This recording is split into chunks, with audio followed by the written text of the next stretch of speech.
বং in Chhattisgarh চ্যানেলে তোমাদের সবাইকে স্বাগত। আশা করি তোমরা খুব ভালো আছো আর আমরাও ভালো আছি। আজ 14ই জুলাই, ঘড়িতে বাজে সকাল 6:30 আর আমরা মা বাপিকে নিয়ে বেরিয়ে পড়েছি অমরকণ্টকের উদ্দেশ্যে। বাপি যেহেতু ওয়েস্ট বেঙ্গল পুলিশে আছেন, তাই চাকরির কারণে তেমন কোথাও একটা ঘুরতে নিয়ে যাওয়া হয়ে ওঠেনি। আমরা আগে থেকেই ঠিক করে রেখেছিলাম এবার কখনো মা বাপি এলে ওদেরকে নিয়ে কোথাও একটা ঘুরে আসব। বেশ ভাবনা চিন্তার পর এই পাহাড়, নদী, ঐতিহাসিক মন্দিরে ঘেরা অমরকণ্টককে নর্মদা নদীর উৎপত্তিস্থল ও মা নর্মদার দর্শন করাতে বেরিয়ে পড়ি। পথেই একটা পেট্রোল পাম্পে এনাদের সাথে দেখা। এক নিঃশ্বাসে কি জানি কি বলে চলেছে, হয়তো বৃষ্টির আনন্দে গান ধরেছে, নতুবা ওদের ভাষায় বেশ গল্প জমিয়েছে। যাই হোক, NH-45 ধরে আমাদের ড্রাইভার দাদা বৃষ্টিকে সাথে নিয়ে এগিয়ে চলল দ্রুত গতিতে। ঘুরতে বেরোনোর প্রথমেই এই বৃষ্টি দেখে মনটা কেমন যেন করছিল। বেশ কয়েকটা বছর পর মা বাপির সাথে একসাথে ঘুরতে বেরোনো এই বৃষ্টির চক্করে মেচাকান্না হয়ে যায়।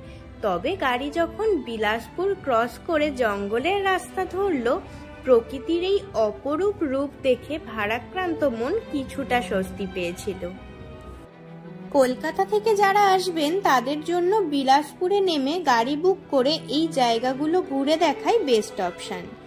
এছাড়াও শালিমার থেকে 22830 ভুজ সুপারফাস্ট এক্সপ্রেস অথবা 20972 উদয়পুর সিটি উইকলি এক্সপ্রেসে করে পেন্ড্রা রোড জাংশনে নেমে সেখান থেকে গাড়ি বুক করে ঘুরতে পারেন।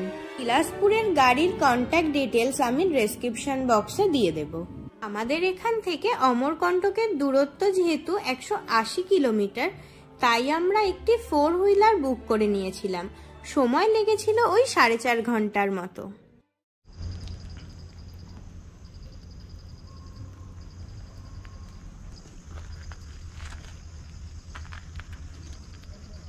অমরকণ্টক মধ্যপ্রদেশের অনুপপুর জেলায় অবস্থিত হলেও এর সামান্য কিছু অংশ ছত্তিশগড়ের পেন্ডা জেলাতেও বিরাজমান। রাস্তার চারিদিকে যে ঘন জঙ্গলটা দেখতে পাচ্ছ, এটির নাম আচানাকমার ফরেস্ট রিজার্ভ।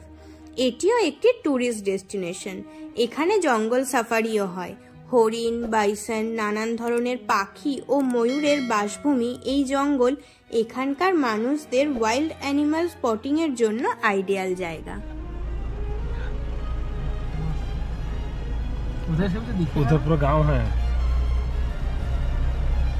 যারা যারা জঙ্গল ভালোবাসো তাদের জন্য বান্ধবগড়, আচানাকমার, কানহা, বার্নাওপাড়া, ছত্তিশগড় ও মধ্যপ্রদেশের এই সুবিস্তীর্ণ ঘন জঙ্গলের কোনো বিকল্প হয় না। অমরকণ্টকের ওয়েদার খুবই মনোরম। গ্রীষ্মকালের 2-3 মাস বাদ দিলে এখানে সারা বছরই আবহাওয়া বেশ ঠান্ডা থাকে। শীতকালে প্রায়শই শিলাবৃষ্টি হয়ে রাস্তাগুলো সাদা চাদরে আবৃত হয়ে যায়।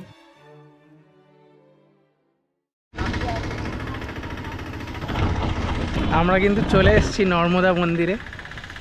সেই সকাল তোমার কটায় বেরিয়েছিলাম? 6:15 নাগাদ বেরিয়েছি। এখন বাজে 10:30। 10:30 নাগাদ এখন এসে পৌঁছলাম। মেঘটা শুধু করেছে দেখো। হ্যাঁ, যাবো এদিকে, এখান থেকে দেখে তারপরে যাব। বিলাসপুরের পরের রাস্তাটা পুরো ভ্যালি, একদম ভ্যালি দিয়ে পুরো আমাদের গাড়ি এলো। এত সুন্দর রাস্তাটা। আর এখানে কিন্তু প্রচণ্ড ঠান্ডা লাগছে, মানে প্রচণ্ড বলবো না, বাট এমনি যে ওয়েদার আমাদের ওখানে যেরকম গরম, অমরকণ্টকে কিন্তু বেশ ভালো ঠান্ডা। আর এদিকে মেঘটা করেছে দেখো। যে ভয়টা পেয়েছিলাম সেটাই হলো। প্রায় 20 মিনিট ধরে এই রকম ভাবে বৃষ্টিতে আটকে পড়েছি। অবশেষে মন্দিরে প্রবেশ করলাম। বৃষ্টির কারণে মন্দির আজ বেশ খালি। আর দেখো, এই হচ্ছে মা নর্মদার মন্দির। আর এখানেই মা নর্মদা নদীর উৎপত্তিস্থল। সারা বছর বিশ্বের নানান জায়গা থেকে এখানে ভক্তের সমাবেশ হয়। মাঝখানে নর্মদা কুণ্ড ও তার চারিপাশে তৈরি হয়েছে ছোট বড় অনেক মন্দির।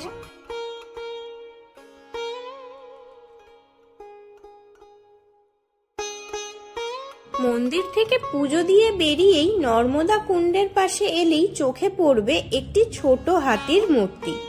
স্থানীয় লোকেদের বিশ্বাস, এই হাতির পেটের নিচ থেকে যদি পুরো শরীরটাকে এক প্রান্ত থেকে আরেক প্রান্তে বের করে নেওয়া যায়, তবেই মিলবে সমস্ত পাপ থেকে মুক্তি।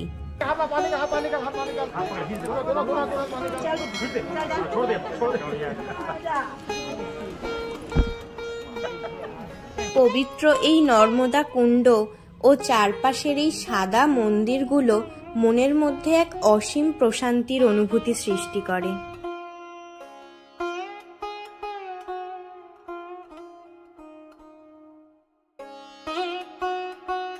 মন্দির প্রাঙ্গণে বেশ কিছুটা সময় কাটিয়ে চলে আসি মন্দিরের উল্টো দিকেই অবস্থিত কালাচুরি পিরিয়ডের এক প্রাচীন মন্দির দর্শন করতে। এই মন্দিরগুলি কালাচুরি মহারাজ কর্ণদেবের তত্ত্বাবধানে তৈরি হয়। প্রায় 1000 বছরের পুরনো এখানের পাতালেশ্বর মন্দির ও মাচেন্দ্রনাথ মন্দির বর্তমানে ভারতীয় আর্কিওলজিক্যাল সার্ভের অধীনে এবং এখানে প্রবেশ মূল্য 25 টাকা পার পারসন।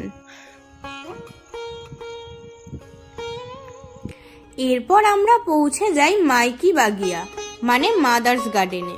কথিত আছে শিবপুত্রী নর্মদা এই বাগানেই ফুল তুলতে আসতেন।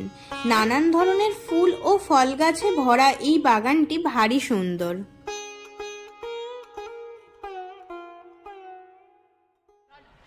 এরপর জঙ্গলের মধ্যে দিয়ে কিছুটা ট্রেক করে আমরা চলে যাই সোন নদীর উদ্গমস্থল দেখতে। এখানে একটা ভিউ পয়েন্টও আছে, যেখান থেকে সুদূর বিস্তৃত সবুজে ঘেরা অমরকণ্টক হিল রেঞ্জ খুব সুন্দরভাবে উপভোগ করা যায়।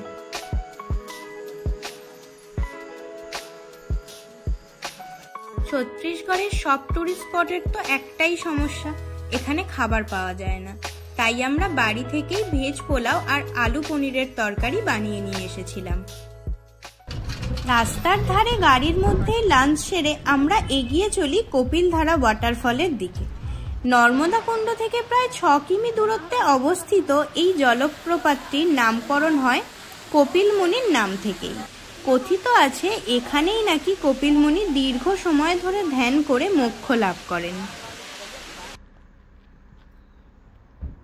এই এত মনোরম প্রাকৃতিক সৌন্দর্যে ভরা অমরকণ্টক মধ্যপ্রদেশের খুবই সামান্য একটি অংশ মাত্র। আরও অনেক মনোমুগ্ধময় ট্যুরিস্ট ডেস্টিনেশন এই মধ্যপ্রদেশে ছড়িয়ে ছিটিয়ে আছে। তবে আজ এটুকুই। ভিডিওটা কেমন লাগলো কমেন্টে জানিও আর চ্যানেলটা সাবস্ক্রাইব করে পাশে থেকো।